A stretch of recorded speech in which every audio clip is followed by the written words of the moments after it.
闺女儿，你是进爹的空间，还是跟爹一起下海里啊？顾老六把大衣和骡车一起收进空间。问是这么问，但手上的动作却不是这么回事。他拎着长安一个猛扎就下了海。长安一时没反应过来，等反应过来后，本能的想变成小龙仔，但是他老六爹不让。就这样，不能解开封印。长安算是知道为何他爹能在海里待这么久了，他们可以自由呼吸，还能说话。他倒腾着小胖腿，像根随风飘摇的胖海草，吐着泡泡傻笑。越往深处游，见到的鱼就越漂亮。看到鲨鱼从头顶游过，他伸出小胖手挠了挠它的肚皮，没想到这个大家伙扭扭胖胖的身子好像很害羞，立即向远处游走。游了有一个时辰，长安就开始犯懒，趴到他老六爹的背上一动不动。顾老六抖了抖，没把他抖下来，有些无奈地拖着他往深海潜。长安直接在他爹背上睡了一觉，醒来就已经到了海底。五光十色的珊瑚像是经过特效做出来的，他兴奋地游过去，想把它搬走，亮晶晶的，看着就值钱。毫无意外的，那株珊瑚就这样进了长安的空间。顾老六继续带着他往更深的地方前去。深海峡谷长着密密麻麻的海草，稍有不慎就会被他们缠住。当然顾老六和长安都没有这样的顾虑，海草缠不住他们。他们一直游到曾经蛟龙住过的地方，长安以为会像是前世看到的动画片一样，有着奢华漂亮的龙宫，还有成精的鱼。然而什么都没有，就几个破岩洞，里面堆放着蛟龙收集的各种财宝，最多的是金子。爹，全收进你空间里去，刚好用荣家那座大宅子当仓库。父女俩每个岩洞都搜刮了一遍，有一条蛟龙可能不爱财，它洞里放着一些破铜烂铁。长安所谓的破铜烂铁，却是些炼制武器的好材料。收完蛟龙的洞穴，他们没有马上上岸，而是在海里各种浪，先去找到大螃蟹，把人家祖宗18代都薅进了空间。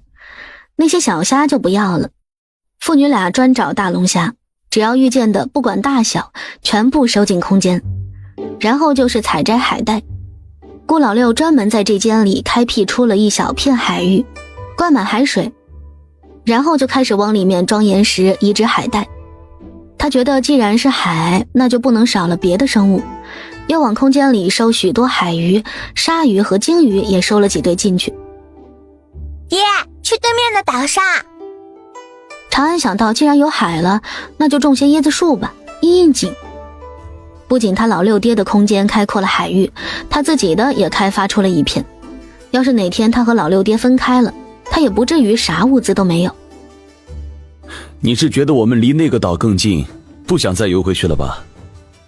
顾老六浮出水面，说什么去对面岛上，他们已经到了，几十米的距离就可以上岛。爹，你是不是忘了，一直都是你在游啊？长安趴在他背上，就像蜗牛背着壳，丢又不能丢，只能一直背着。顾老六认命地背着他家大胖闺女上岸。这个野生海岸很是宽大，不过有些杂乱，平时应该没有人来过。岸边的植被都生长得尤其茂盛，长安一眼就看到远处几棵高大的椰树，上面还挂着椰子。爹，走，我看到了好吃的啦！长安兴奋地晃了两下他老六爹的脑袋，顾老六觉得脑瓜子嗡嗡的。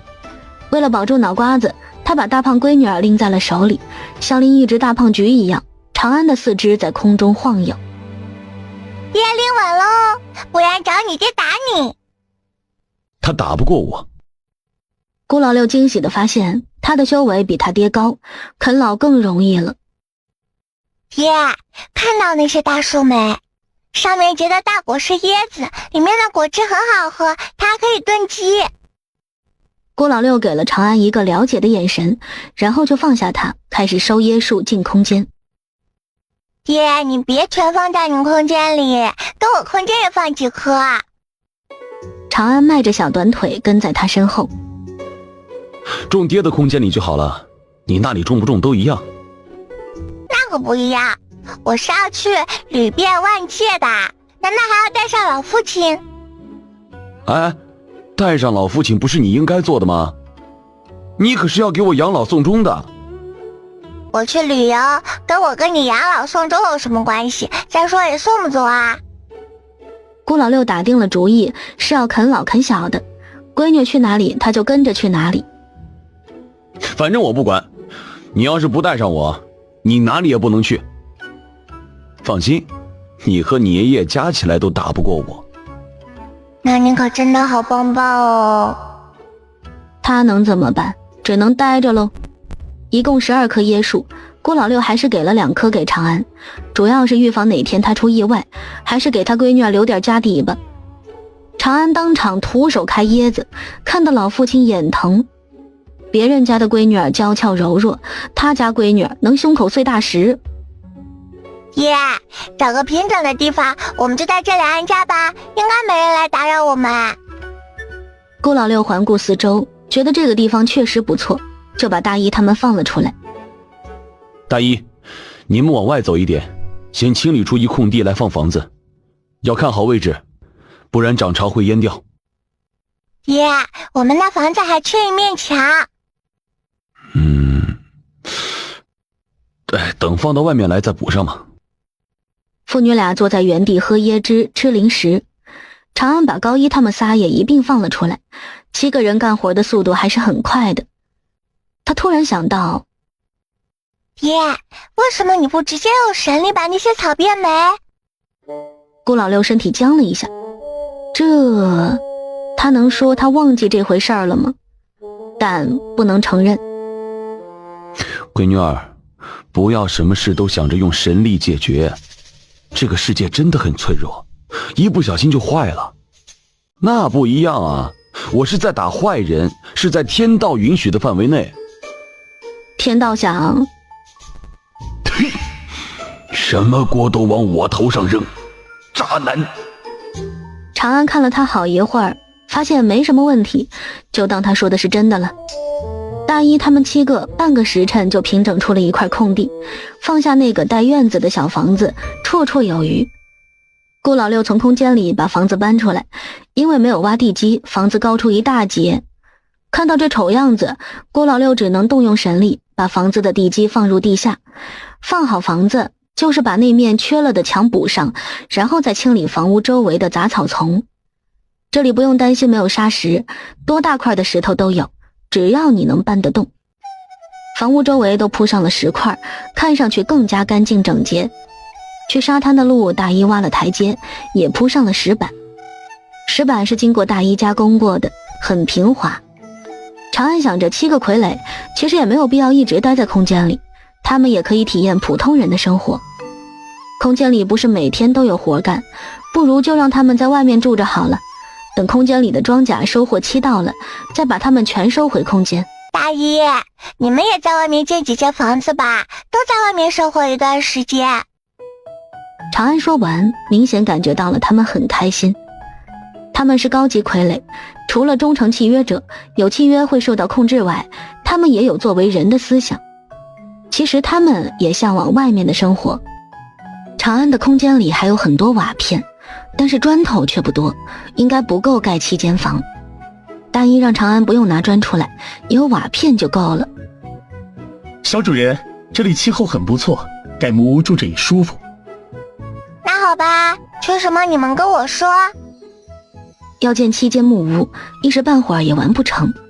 在房子没建起来之前，他们还是回到空间里休息。既然都出来住了，长安干脆把锅碗瓢盆也搬了一套出来。房子没有建灶房，顾老六就在院子里用木头搭建了一个，它是敞开式的，放上桌子和椅子，餐厅灶房一体式。大一他们7个的房子5天就盖好了，同样把周围收拾得干净整洁。想着都出来生活了，不如在外面也开垦些土地。他们觉得看着自己种下的庄稼从成长到收获特别有成就感。长安没有阻止他们，喜欢种地就种呗，这里地多的是。他想到住在海边需要防台风，咦，之前住在那边好像没遇到过台风。不过要防范于未然，地域不同，不同的环境气候会带来不同的天气变化。爹，你会结界不？搞个能够扛大风的结界，就是那种能够把房子吹跑的大风。顾老六想着，海边有时风确实大，大到能吹走房子，他倒是没见过。闺女儿既然说有，那就有吧。吃完午饭，长安回房间午休，顾老六就出门设置结界去了。范围很宽，把大一他们开垦的荒地都一起保护在了其中。已经入冬，不适合种农作物，地就先开垦好放着。7个傀儡开垦了3亩地就收了手，外面的地不用太多，他们的主要任务是种空间里的地，外面随便种种就好了嘛。这里的天气还是像夏天那样，根本就不需要烧炕。郭老六最满意的就是这一点，柴都可以少砍些。每天起来就是去赶海，这边沙滩大，赶海找到的东西多，越赶越有劲儿。闺女儿，你看这鱼好多腿啊！郭老六从沙子里扒拉出一条八爪鱼，开心地捏在手里晃。八爪鱼太少啦，扔空间里养养再吃。长安手快的一把抢过来，扔进了自己的空间里。他捡到一些特别漂亮的小贝壳，多捡些可以做一串风铃，把它挂在屋檐下，微风吹过就会发出悦耳的响声。螃蟹藏在沙子里，长安差点中招，抓住它先给了他2个大逼斗，再放进桶里。海滩很大，父女俩再加7个傀儡，一上午都没逛完这片沙滩。他们每人提着一个桶，手里拿着木质小锹，体验普通人的生活乐趣。捡到的海鲜有时是直接在沙滩上摆上烧烤架，一起围着吃烧烤，吃腻了就回去煮另外的口味。大一和高一是主厨，大二和高二他们洗碗打扫卫生，生活过得平凡也开心。时间过得很快，冬去春来，又要开始忙活地里的事儿。长安和顾老六也参与其中，他们试着在沙地里种蜜薯，这次没有在空间外种麦子和稻谷，不过种了土豆和棉花、玉米以及各种蔬菜。父女俩3天打鱼2天晒网，懒得一批。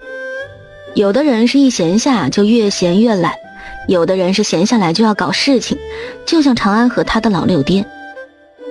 爹，你去找你爹要些向日葵的种子来，这玩意儿好看又能吃。郭老六的重点是能吃，原本软趴趴躺在凉亭的椅子上的人立即就有了精神。闺女儿没说要去找，那肯定是这里没有，没有怎么办呢？找爹呗，想方设法也要联系上老头子。但是失望大于希望，他爹应该是躲在了哪个没有信号的黑洞里。想着很久没有联系子吉，顾老六各种鬼哭狼嚎的找子吉，把原本想出来看看的子吉吓得又不敢出来了。因为顾老六他的功德被砍一半，实在是不想再搭理他。最终还是没有要到向日葵的种子，父女俩叹息了好一会儿，又继续摆烂。长安突然跳了起来，爹，这里没有淡水，大一他们种的庄稼会晒死。用空间里的水浇地不就好了？那以后浇地的活就交给你喽。顾老六觉得这样不行，他好不容易摆脱种地的命，绝不能够揽下这个活儿。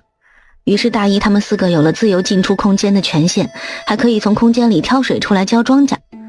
当然权限也仅限于此，不过省了顾老六不少麻烦，不用经常把他们收进去放出来。以前怎么没想到这样呢？可能是刚恢复，脑子有点不太好使吧。爹，高一他们也要。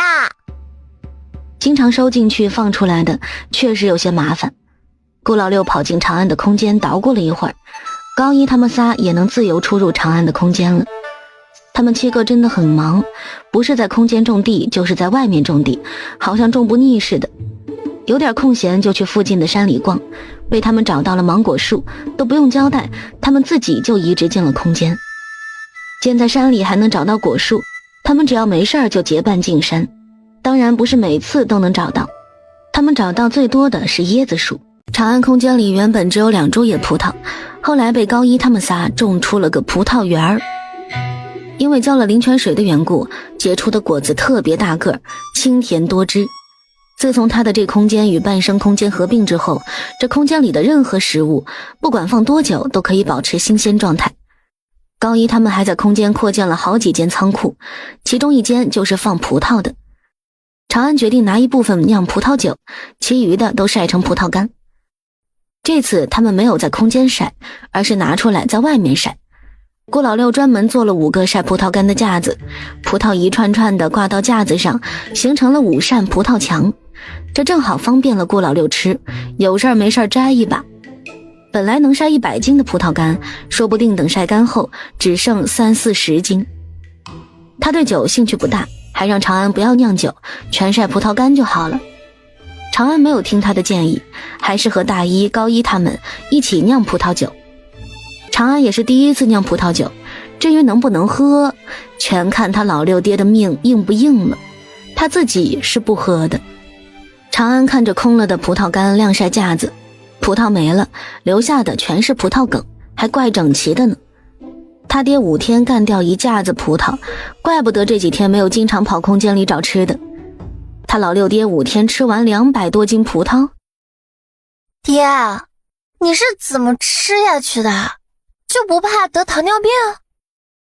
此时顾老六的嘴里还在吃，这晒得半干的葡萄到底有什么好吃的？反正也没什么事儿啊，闲着也是闲着，就吃呗。他才不担心什么病呢，命硬难杀，不怕。爹，没事你就下海去寻宝吧。你想要什么？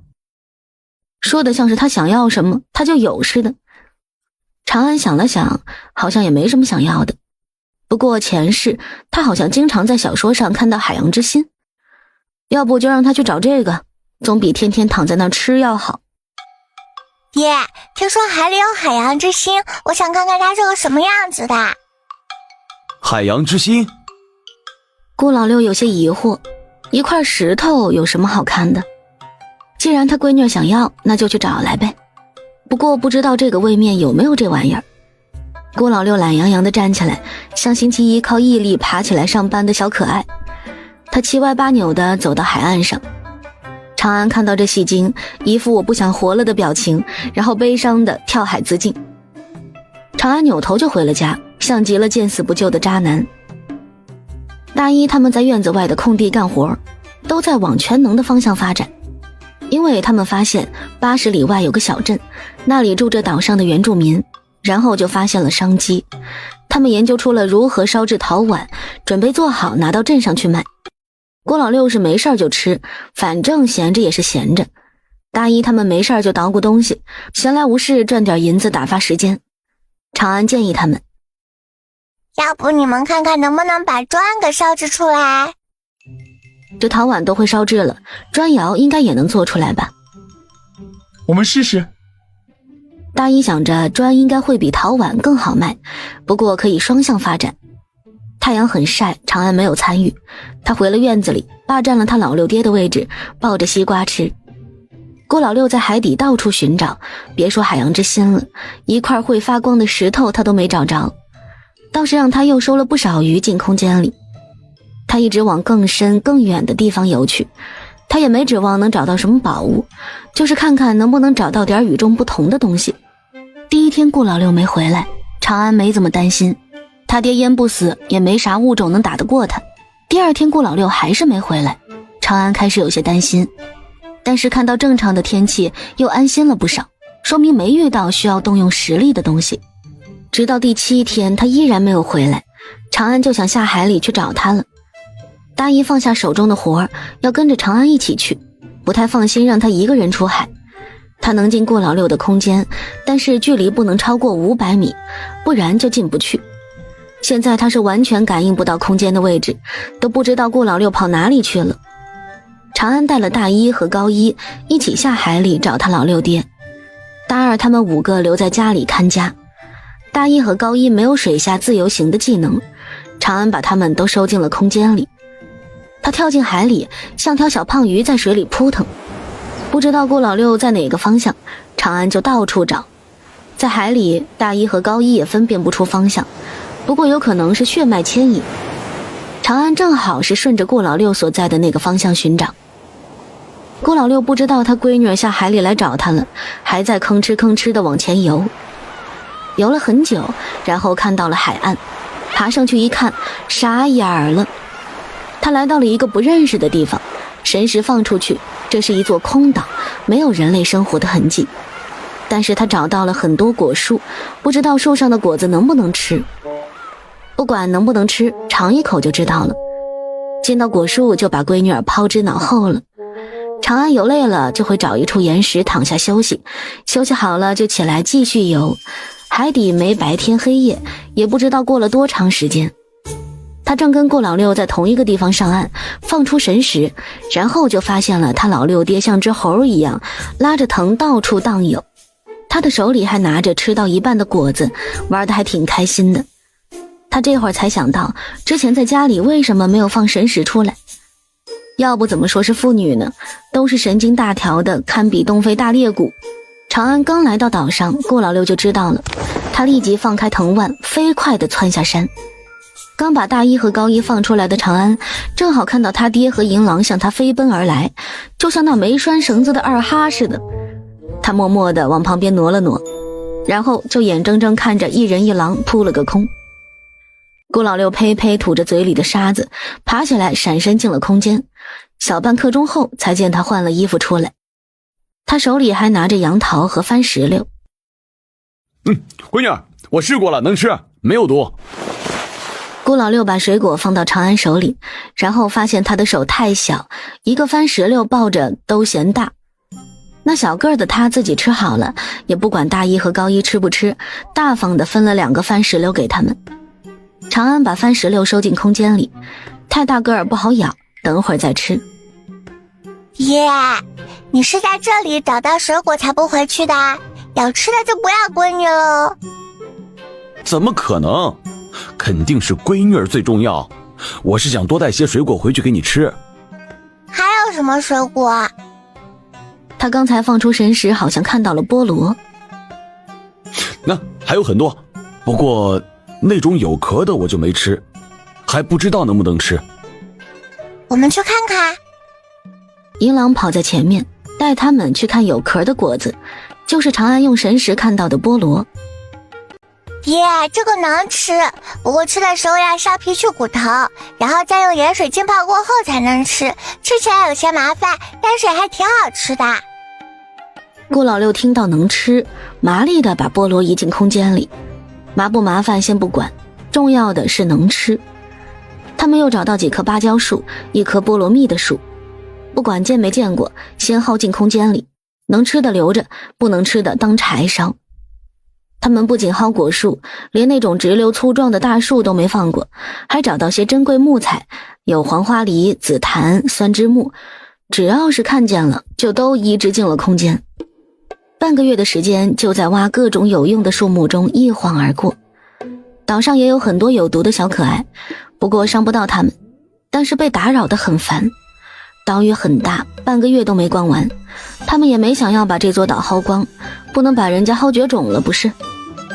他们还是从海里游回去，在岸上时大一已经确定了大概的方向，回去途中应该不会再拐弯。来时海底没什么特别的，回时他们却经过了一处很奇怪的地方。来时海底没什么特别的，回时他们却经过了一处很奇怪的地方。10人守着一座斑驳的宫殿，大门敞开着，像是在欢迎他们去参观。殿内装饰金碧辉煌，当然除了豪华点，父女俩没看出什么特别的地方。上手那把白色的椅子是整块玉石雕刻而成，一看就很值钱，雕刻的图案还是龙。顾老六直接收进了长安的空间，龙椅他闺女值得拥有。父女俩有着同样的想法，到处找找，兴许还能找到点值钱的东西。大殿里没有，倒是在侧殿找到2盒有大拇指这么大的珍珠，2件焦纱制作而成的男款衣袍。长安收起来给他老六爹，他应该会嫌弃是别人穿过的，不过可以用来做别的东西。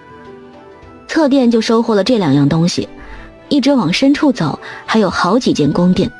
每间宫殿多多少少都能找到点值钱的东西，寻得最多的是珍珠，基本上每个宫殿都有。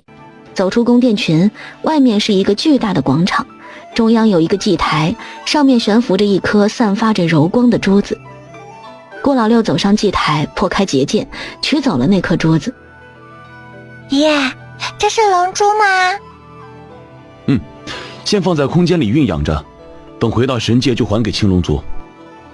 他把龙珠放进了空间的灵泉池里，龙珠被拿走，祭台坍塌，广场前方出现了一个黑洞。他们听到了从黑洞里传出的沉闷锁链声，拉扯的声音越来越用力，还伴随着怒吼声。郭老六把长安放进空间里。闺女儿，你先进空间里待着。他走向黑洞，跳了进去。这是一个黑暗深沉的深渊，他往下坠有1刻钟才到底。从狭小的石缝走进去，里面是个石洞，石壁上镶嵌着夜明珠，把石洞照得透亮。石洞中央一条人鱼用成人手臂粗的铁链锁着，应该是鲛人。这个鲛人除了脸，全身乌漆麻黑的，眼睛也是猩红的，这应该是入了魔，看外表还是个雌性。整个石洞都是铁链被疯狂扯动的哗啦声。看到顾老六进来，他满眼仇恨地看向他，呲着牙像是想要一口咬死他。顾老六啧啧2声，就这么个东西，还需要他献祭自己来封印。他摇头晃脑的样子有些欠揍，不过该做的事儿他也没有落下。祭台上的龙珠被他拿走，这个东西迟早会出来，外面可没有了修饰，这东西一出就是直接灭世。他看了一下这个鲛人入魔的原因，真是把他给气乐了。鲛人爱上凡人，凡人因目的哄骗鲛人，失身又失心，被放血割肉。可笑的是，这个鲛人他竟然不恨凡人男子，怨天怨地就是不愿欺骗他的那个人，是个不觉得自己有错的蠢货。鲛人在凡人男子的哄骗下生了个混血小鲛人，被凡人男子拿去做药引救心爱之人。这也不是鲛人恨凡人男子的原因，他恨的是凡人男子爱的不是他。天天问为什么呀，我那么爱你。长安差点就哕了，顶级恋爱脑都不足以形容这样的奇葩。顾老六没半点犹豫，直接给他来了一个灰飞烟灭套餐。鲛人连个声儿都没吱就无了。顾老六做事儿不喜欢拖泥带水，该出手时就出手。不过有时可能不需要出手的时候，他也没控制住出手了，没什么太大的影响，都不是事儿。他从空间里抱出长安，严肃地说道：闺女儿，你长大后我不会阻拦你找伴侣，但是绝不可以把爱情放在最重要的位置。你若是像这个鲛人这样蠢兮兮的，爹会直接掐死你。哎，爹不是在跟你开玩笑啊。长安看着他老六爹冰冷狠厉的样子，他打了个冷战，把自己带入到鲛人的剧情。他整个人都不好了，不用他爹掐，他自己都想把自己给嘎掉。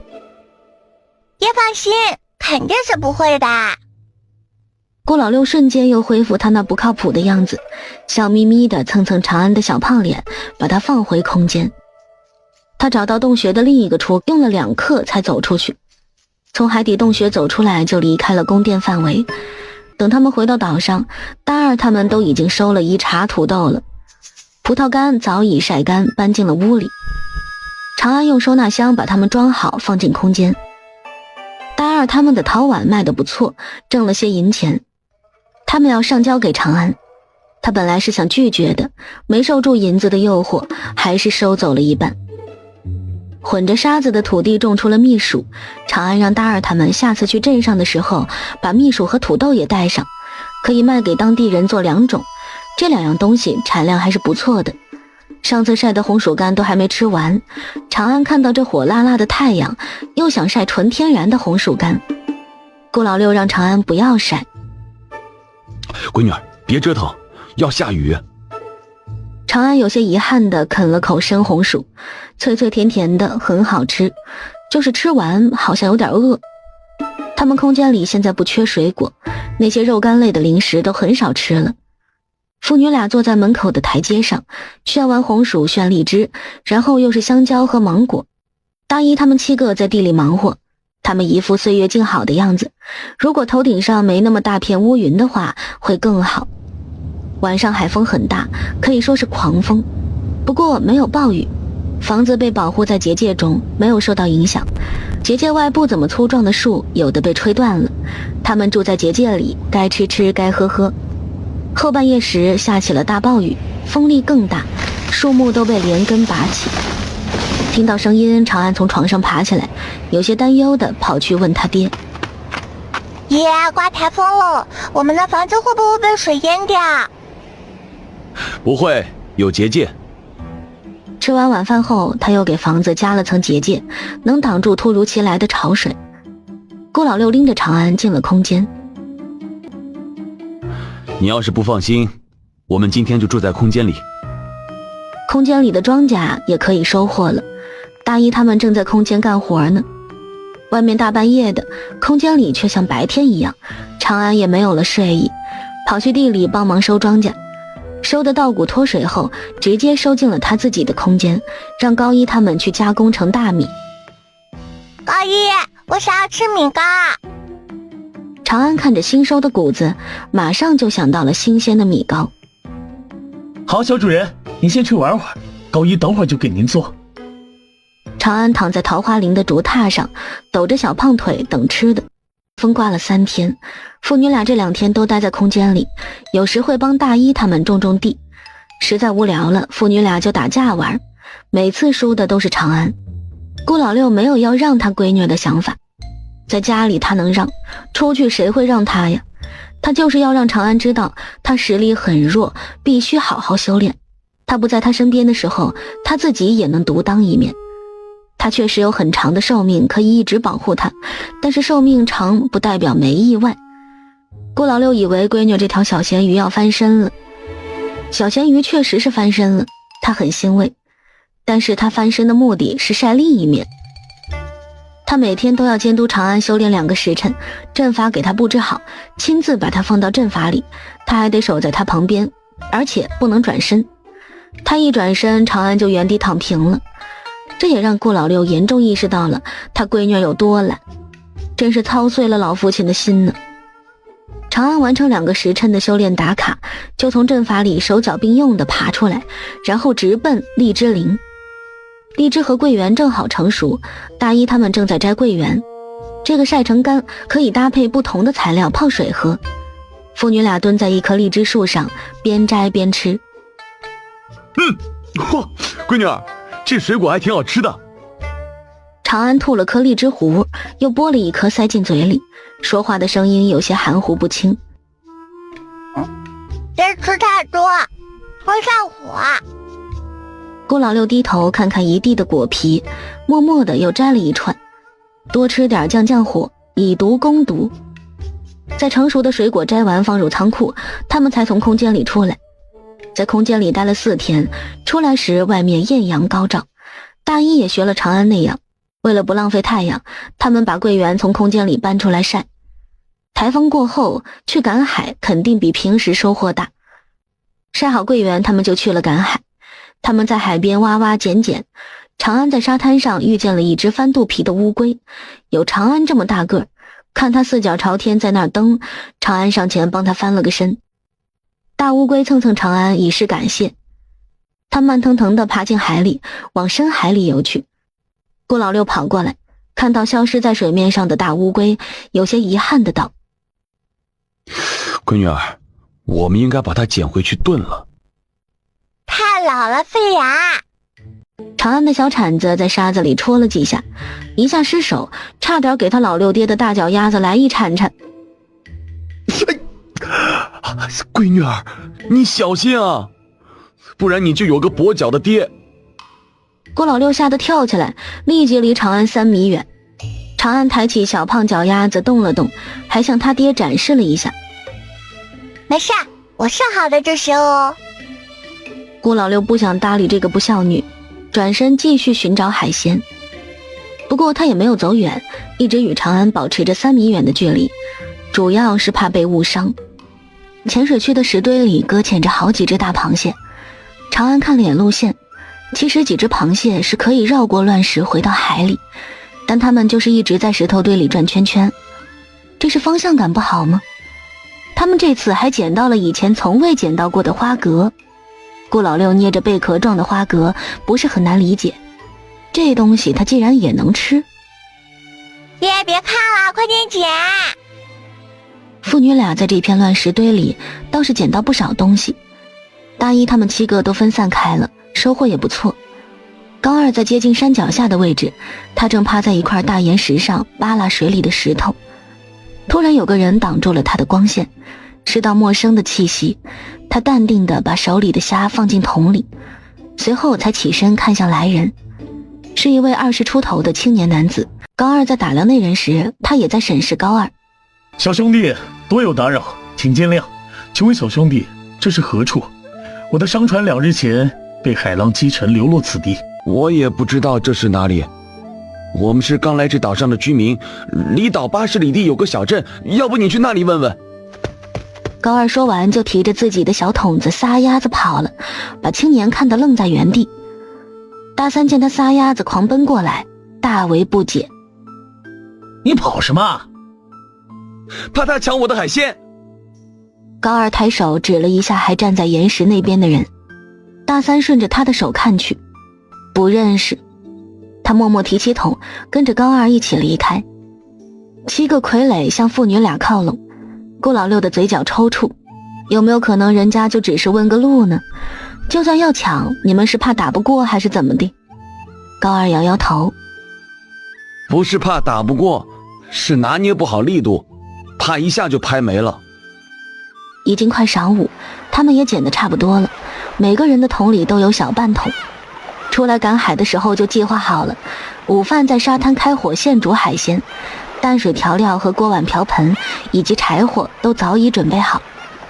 他们习惯了不会在无遮挡的地方使用空间，所以这些东西都是事先准备好的。这边煮海鲜的香味儿飘得老远，正往他们这边走来的青年男子脚步微顿，不过也只是犹豫了片刻，就继续往前走。大一用火锅料再加上别的调料，把海鲜一锅煮了。父女俩加6个傀儡抱着盆围成一圈，眼巴巴地看着大锅等吃。长安以为傀儡是不用吃饭的，但是当他们开始吃的时候，才发现他们个个是吃货。还好他们自己会种地，不然要他和老六爹赚钱养他们，可能全部都得饿死了去。好像他们的傀儡都跟别人的不一样，这肯定是老头的锅。这边一圈酒汁吃得喷香，青年男子过来时，他们都没空搭理他。请问这里是何地？公子，恳请见谅，我们也是刚来岛上不久，还不熟悉地名。不过80里外有个小镇叫风鸣镇。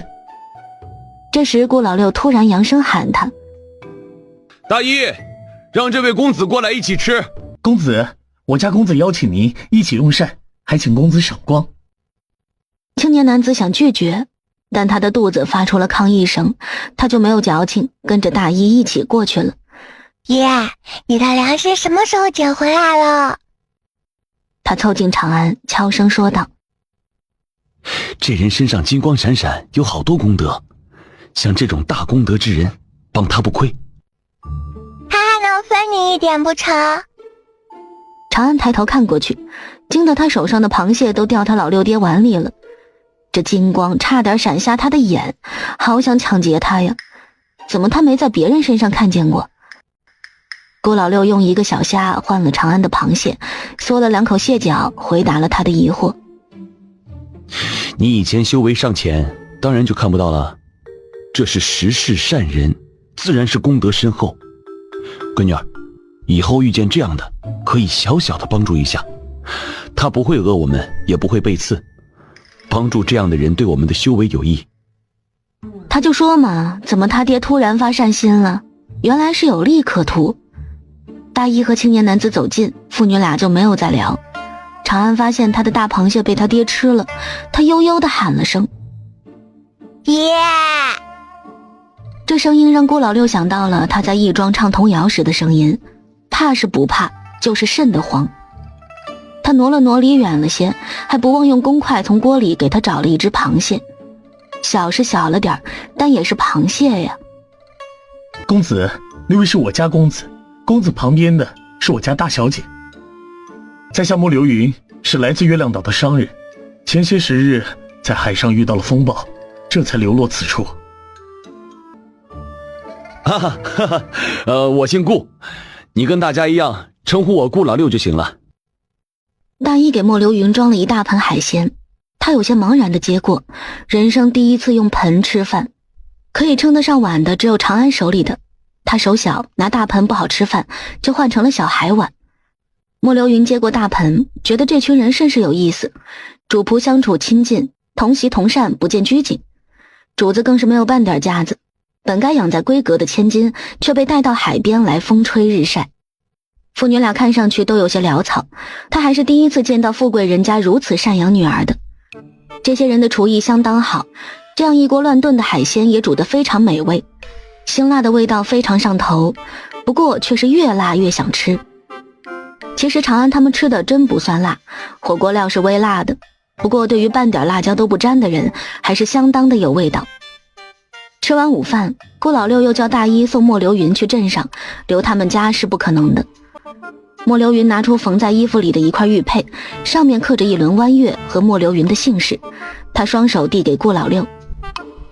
顾大哥，这是我家族的信物，以后倘若还有缘再见，小弟再奉上谢礼。顾老六没有客气，接过了那块玉佩，以后应该是不会再见了。这块玉佩算是这顿午饭的饭钱。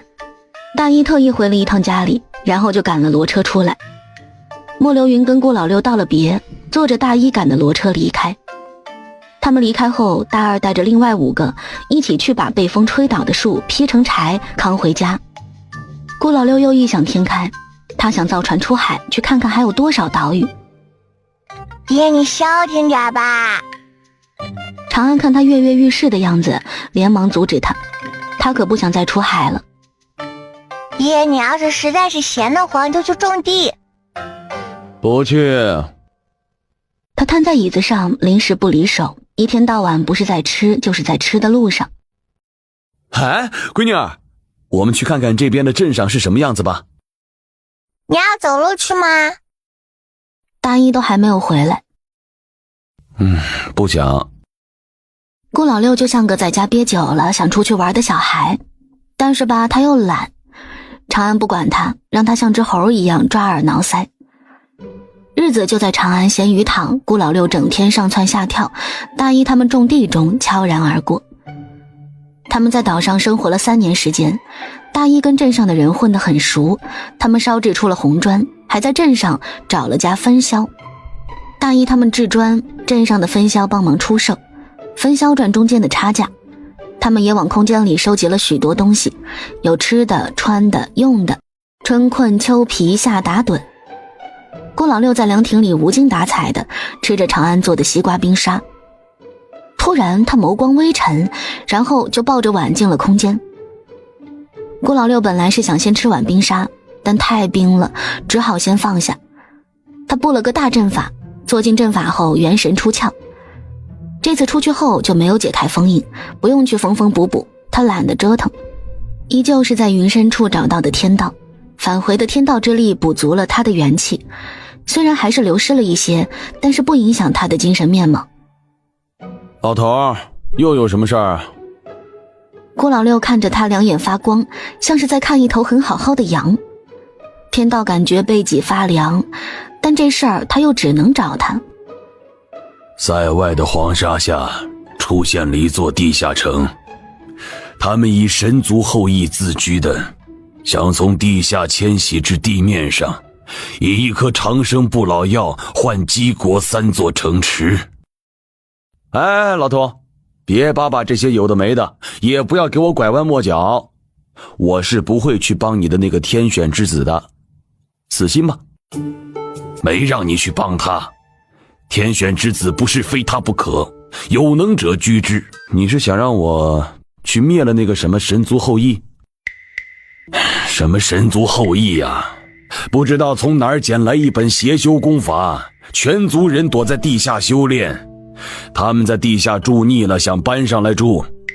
他们不想住在满是黄沙的地方，这不就想往中原地区搬吗？姬国面积最大，就打上了他们的主意。我是想让你帮我跑一趟，把那些人封印在地下，等位面稳固了，我再收拾他们。你自己清理位面的时候不细心点儿，现在出纰漏了，又想我去帮你？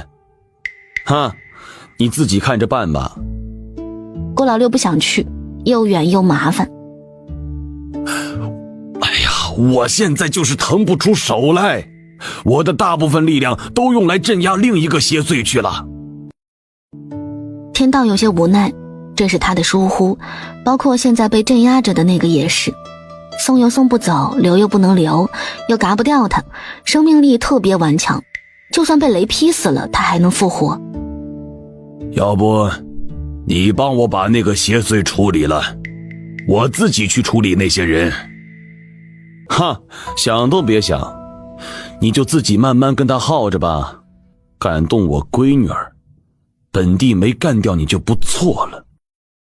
那一瞬间释放出来的威压，连掌管一方小世界的天道都弯了腰。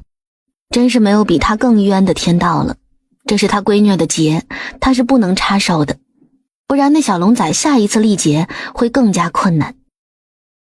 顾老六的气来得快，去得也快，他也知道其中缘由，自是不能全怪到这老头身上。倘若不是有这老头在，他闺女的本体都可能没了。要我帮忙也可以，你打算给我多少功德？又露出了属于他老六的嘴脸。来了，他又要薅我了。1万功德值。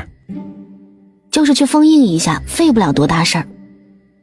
10万，不然不去。什么？你怎么不去抢？一下翻10倍，这老六是准备往死里薅啊！你就说给不给吧，再犹豫就涨价了。天道哭丧着脸扔给他一团金色光芒，有求于人，没讲价的余地。实力减弱了许多，没法兼顾两边。比起那些人，现在镇压着的才是最不能放出来的。他都是什么命呢？怎么要找一个接班神这么难呢？郭老六把功德全给了长安，然后又问天道要瞬移符。现在我们住得远，不想浪费时间在赶路上。你自己画2张不就好了？为何符咒还要我来画？这是不是有点过分？不认识路，我不知道你说的那个地方在哪里。这话天道他无法反驳，默默地给他画了2张瞬移符。全神界恐怕只有这老六能把路痴说得这么理直气壮。天道一直想不通，一个神是如何做到分不清东南西北的？这他娘的还是条龙，还是血脉最古老的神龙。但他迷路，说出去笑死一大片。他还生了个小奇葩，现在这父女俩成了神界最大的乐子，每天都有关于他们的赌局，就连仙界的都上来了凑热闹。父女俩立个节，娱乐了整个神仙界，也是获得最多关心的2个神。别的神仙是默默的走，默默的回，这父女俩的节立的是全神仙界都来围观。郭老六带着瞬移符回到空间里，元神归位，他就立即出了空间。这次有瞬移符，就不打算带着房子一起走，只带上大衣和高衣，其他傀儡都留在家里看家。长安感觉到了身上多出来的功德，于是便问顾老六：爹，你是不是抢劫去啦？怎么能说是抢劫呢？这是天道那老头给的报酬。他把大衣和高衣收空间，长臂一伸，捞起蹲在椅子上的长安，然后又交代了大二他们一声：你们看好家，我们出去办点事儿。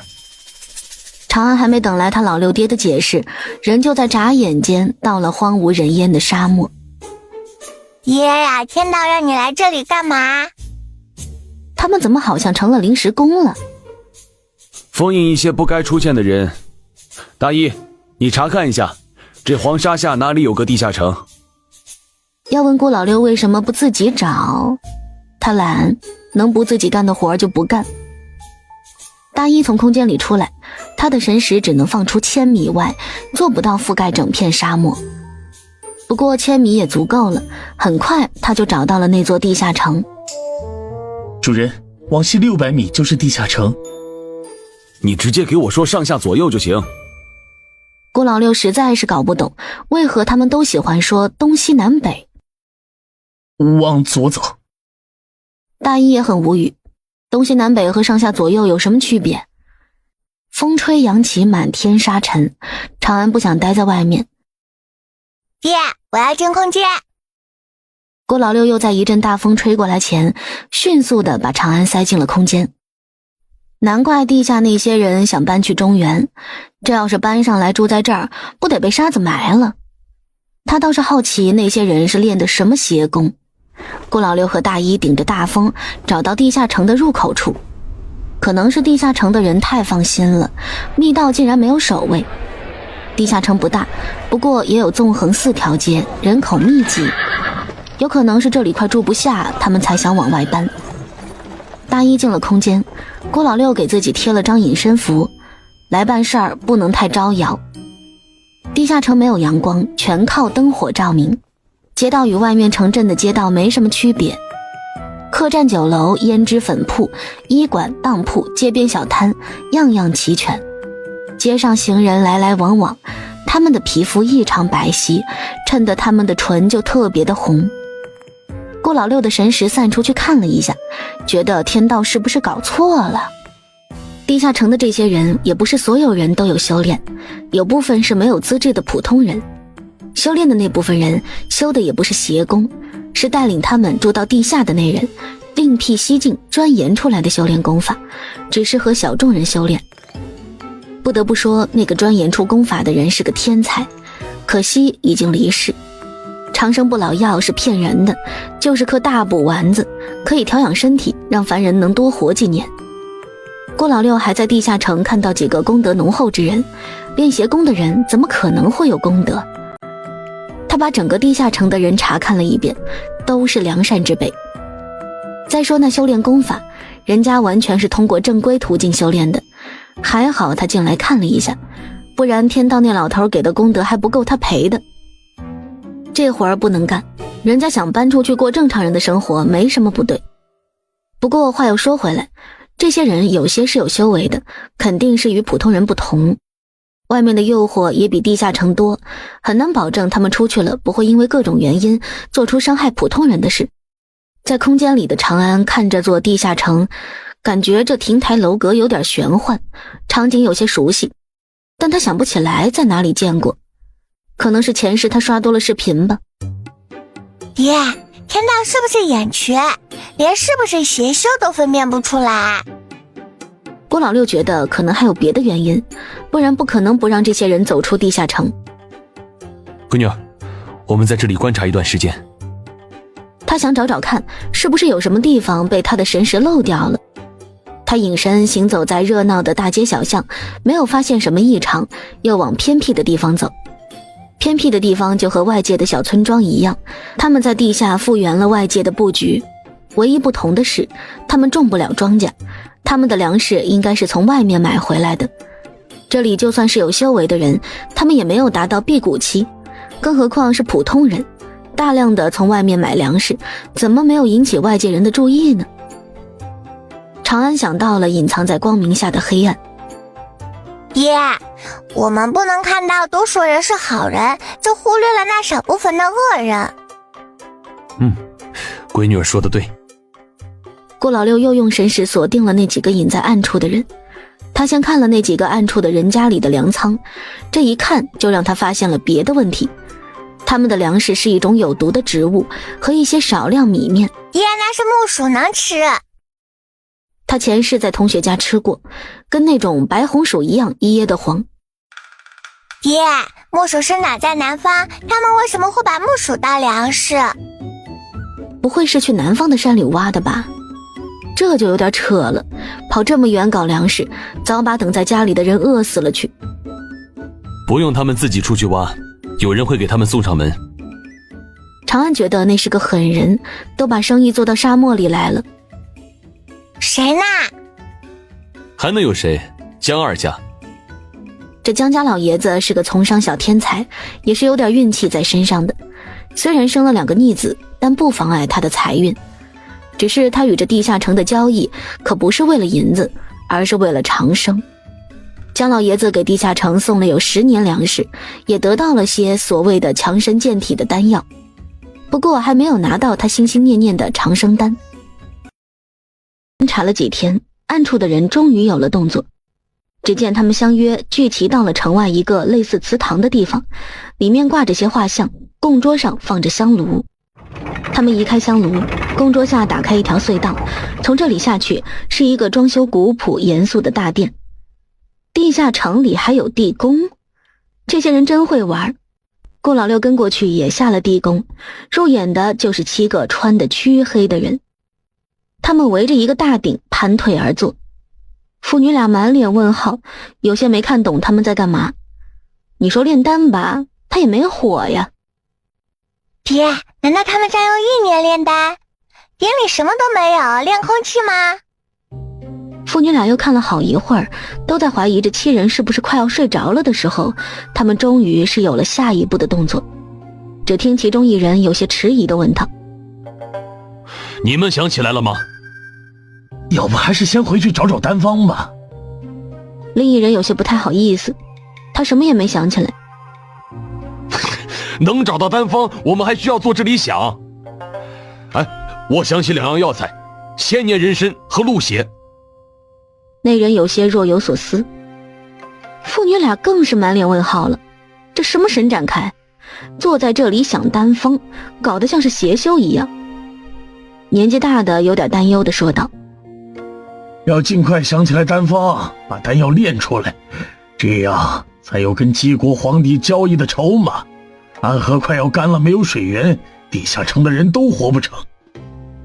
那个补药丸子也哄骗不住他们，还是要尽快把长生丹炼出来的好。父女俩默了一瞬，丹药都还没炼出来呢。看他们这不太聪明的样子，都不知道他们是怎么编出神族后裔这谎言的。要真是神族后裔，他们老祖宗都能气死，还好不是。不过好像也没有封印的必要。再有就是，如果地下城没有水和粮食，封印了的话，他们必死无疑，这相当于是坑杀。这些人做过最大的恶事，就是坑姜老爷子。坑归坑，除了多骗了点粮食，他们倒是没做什么天怒人怨的事。顾老六眸光流转间，寒光毕露。天道那老头子这是想坑他。若不是他自己下来先查看了一番，这7、8万的人命孽债他就背上了。好得很，他不打算管了。长安完全不知道他老六爹差点被天道坑害。看那7人又要开始新一轮的回忆丹方，很想说，要不还是算了吧。说好的隐藏在光明之下的黑暗呢？这个黑与他们理解的黑不一样啊。你说说，你们想个丹方而已，为啥要打扮得跟反派头头一样啊？顾老六默然转身离开，出了地下城就感应到有不属于这个位面的磁场，是在游牧民族那边。闺女儿，我们去逛逛游牧民族的地盘。爹，地下城不管了吗？他是先收费后办事的，这是不是要退款呢？不用管了，等有时间我再跟天道说。那好吧，爹想去哪里就去哪里。反正回去也没什么事，天天都想捣鼓点什么，还不如让他出去玩。长安待在空间里没出来，大姨出去了给顾老六带路，看着外面的一望无际的沙漠。爹，要不你还是飞出去吧。这地方不用担心会被人看到，因为根本就没人。顾老六眼珠子转了一下，他又忘了会飞这件事儿。然后长安就看到他老六爹像个炮弹一样飞出去，大姨追在后面着急地喊：主人，主人，方向错了，往右，往右。长安空白着脸看他老六爹一路上花式顺拐，要不是有大姨在，一路上像喊自家沙雕二哈一样喊着，他们走出沙漠都够呛。出了沙漠，长安就让顾老六别飞了，还是坐骡车比较稳妥。顾老六也觉得坐骡车更省事又省力，他还能去找天道那老头算账。在沙漠的边缘有个小镇，他们没有停留，也没有从小镇经过，而是直接绕过小镇离开。荒漠里的小镇麻烦多，不想理会。等到了草原，长安就从空间里出来了。广阔的草原像是与天连接在了一起，开阔的视野看得人心情都特别舒畅。外面的景色顾老六没有时间欣赏，他要找天道算账去。天道看见他，眸光微闪，显然是心虚。你是老实交代，还是本地搜魂？顾老六作为神帝的威压，哪怕是掌管一方小世界的天道，也没有任何抵抗之力。他的一个意念就能把这方世界碾成粉末，像俯视蝼蚁一样看着跪趴在云层上的天道。冷白纤长的手指轻点，天道面容清白，抱着脑袋倒在云层。相信一个伪神能让你提升修为，只要让本地背上孽债，你就可以摄取本地的神力助你突破。他每问一句，天道都要颤抖两下。顾老六无甚情绪地骂了句愚蠢。天道无从反驳，他实在是被困在这个境界太久，急于求成，这才着了道。好好履行你作为天道的职责。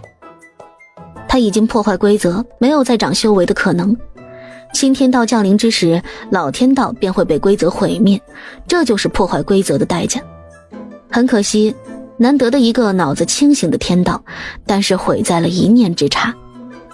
不过新天道不是那么容易生成的，老天道还能在这里待上很漫长的一段时间。顾老六没再理他，破开虚空，顺着一道白线穿行在浩瀚的宇宙中，寻找到躲在暗处的伪神。那里有成千上万的系统，而控制他们的是一个已经生出灵石的机器人，他自称为主神。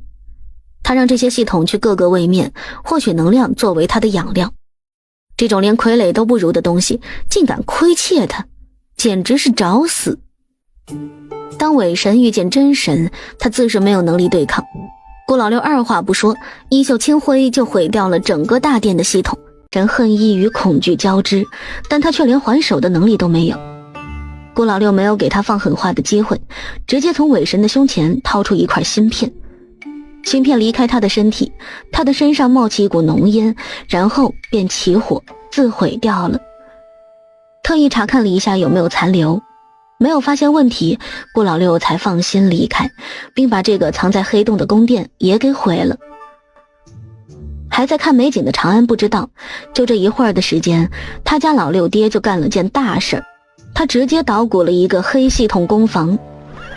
长安看着远处的马群，感叹出声：实在是太壮观啦！